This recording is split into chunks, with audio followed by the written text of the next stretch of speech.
हर इंसान के लाइफ में एक ऐसा मोमेंट आता है जो सब कुछ चेंज कर देता है। शायद आज का ये वीडियो वही मोमेंट हो।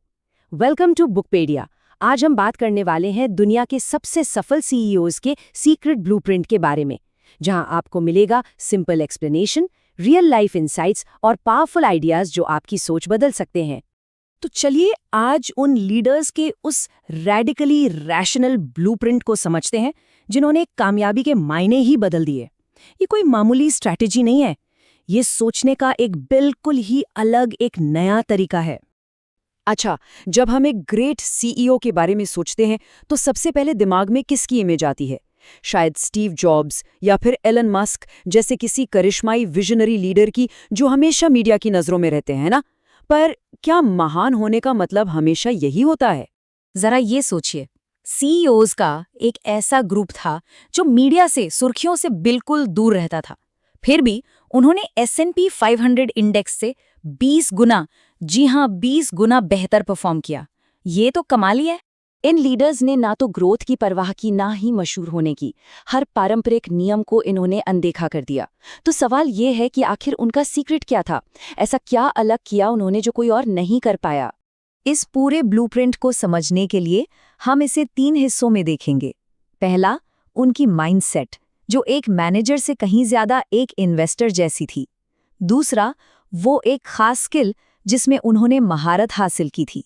और तीसरा, वो 3 जबरदस्त गुण जो उन सभी में कॉमन थे। ठीक है, तो सबसे पहले बात करते हैं उनकी मानसिकता की। इन सीईओज की कामयाबी की असली नींव थी उनकी सोच। देखिए, वो खुद को अपनी कंपनी का मैनेजर नहीं बल्कि एक इन्वेस्टर मानते थे, और बस ये छोटा सा फर्क ही सारी कहानी बदल देता है। इसे ऐसे समझते हैं, एक आम सीईओ का फोकस होता है कंपनी को बड़ा बनाने पर, रेवेन्यू कैसे बढ़ेगा और एम्प्लॉयज कैसे बढ़ेंगे। लेकिन एक आउटसाइडर सीईओ का सिर्फ और सिर्फ एक ही लक्ष्य था, कंपनी के हर एक शेयर की वैल्यू को ज्यादा से ज्यादा बढ़ाना। उनका साफ मानना था कि कंपनी कितनी बड़ी है इससे फर्क नहीं पड़ता, फर्क इस बात से पड़ता है कि शेयर होल्डर्स के लिए कितनी वैल्यू बन रही है। और यहीं से हमें सबसे बड़ी सीख मिलती है। असली कामयाबी साइज में नहीं, बल्कि आपके पास जो रिसोर्सेज हैं उनसे आप कितनी ज्यादा वैल्यू बना पाते हैं उसमें है। और ये प्रिंसिपल सिर्फ बिजनेस में ही नहीं, हमारी पर्सनल लाइफ में भी लागू होता है। कम से कम में ज्यादा से ज्यादा वैल्यू कैसे क्रिएट की जाए, यही असली सवाल है। तो उनकी सोच तो अलग थी, लेकिन एक ऐसा स्किल था जिसमें ये सभी सीईओज माहिर थे, और वो था कैपिटल एलोकेशन, यानी कंपनी के पैसों को सही जगह पर सही तरीके से इन्वेस्ट करने की कला। देखिए, किसी भी सीईओ के पास कंपनी के मुनाफे को इस्तेमाल करने के ये 5 ऑप्शन होते हैं। या तो वो पैसा बिजनेस में वापस लगा सकते हैं, या दूसरी कंपनियां खरीद सकते हैं, शेयर होल्डर्स को डिविडेंड दे सकते हैं, कर्ज चुका सकते हैं, या फिर अपनी ही कंपनी के शेयर मार्केट से वापस खरीद सकते हैं। ज्यादातर सीईओ इस फैसले को गंभीरता से नहीं लेते, लेकिन आउटसाइडर्स के लिए यही उनका सबसे बड़ा हथियार था। कैपिटल सिटीज के सीईओ टॉम मर्फी ने क्या खूब कहा था, उनके लिए लक्ष्य सिर्फ बड़ा बनना नहीं बल्कि एफिशिएंट और वैल्यूएबल बनना था। मतलब सबसे लंबी ट्रेन का मालिक होना जरूरी नहीं है, जरूरी ये है कि आप स्टेशन पर सबसे कम तेल खर्च करके सबसे पहले पहुंचे। चलिए अब उन पर्सनल क्वालिटीज और आदतों को समझते हैं जिनकी वजह से वो इस अनोखे रास्ते पर चल पाए। क्योंकि ये सिर्फ स्ट्रैटेजी की बात नहीं थी, ये उनके कैरेक्टर की भी बात थी। पहला गुण, वो कभी भेड़ चाल में नहीं चलते थे। जब पूरी दुनिया एक तरफ जा रही होती थी, तब भी वो सिर्फ अपने डेटा और अपने एनालिसिस पर भरोसा करते थे। टेलीडाइन के हेनरी सिंगल्टन इसका बेहतरीन उदाहरण है। वो अक्सर कहते थे, बाकी सब गलत है, मैं इसे अपने तरीके से करूंगा। यही सोच आपको वॉरेन बफेट और चार्ली मंगर जैसे महान इन्वेस्टर्स में भी मिलेगी। जैसा कि मंगर ने कहा, बहुत ज्यादा इंटेलिजेंट बनने की कोशिश करने से कहीं बेहतर है कि आप लगातार बेवकूफ बनने से बचे। आउटसाइडर्स ने भी बस यही किया, वो हमेशा लॉजिकल रहे और इमोशंस को बीच में नहीं आने दिया। उनकी दूसरी सबसे बड़ी ताकत थी एक्सट्रीम फ्लेक्सिबिलिटी।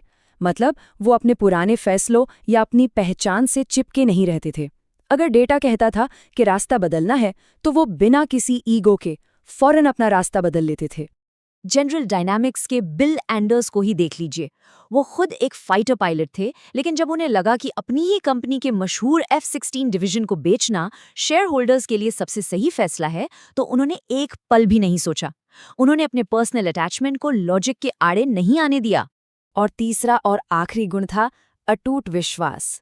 एक बार जब उन्होंने पूरा एनालिसिस करके कोई फैसला ले लिया तो फिर वो उस पर चट्टान की तरह अड़े रहते थे, चाहे बाहर से कितना भी प्रेशर क्यों ना आए। इसका सबसे शानदार उदाहरण है कैथरीन ग्राहम। जब सरकार ने उन्हें पेंटागन पेपर्स छापने से रोकने की धमकी दी और उनकी पूरी कंपनी दांव पर लग गई, तब भी वो अपने फैसले से पीछे नहीं हटी। इसे कहते हैं असली कन्विक्शन। तो इस पूरी चर्चा से हम क्या सीख सकते हैं? 3 बातें ध्यान में रखिए। पहली, साइज और स्टेटस के पीछे मत भागिए, वैल्यू बनाने पर फोकस कीजिए।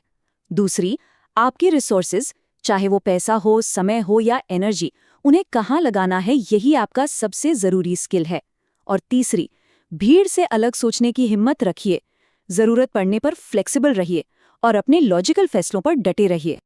अब एक सवाल खुद से पूछिए, क्या मैं सिर्फ साइज और स्टेटस के पीछे भाग रहा हूं या मैं सच में कोई लॉन्ग टर्म वैल्यू बना रहा हूं? अगर आपको ये वीडियो वैल्यूएबल लगा हो तो लाइक ज़रूर करें और ऐसे ही पावरफुल आइडियाज़ के लिए चैनल को सब्सक्राइब करें। और अगर आप अपनी थिंकिंग को नेक्स्ट लेवल पे ले जाना चाहते हैं तो स्क्रीन पर जो नेक्स्ट वीडियो आ रहा है उसे ज़रूर देखें। वहीं से आपका रियल ट्रांसफॉर्मेशन स्टार्ट होगा। मिलते हैं नेक्स्ट वीडियो में बुकपीडिया के साथ।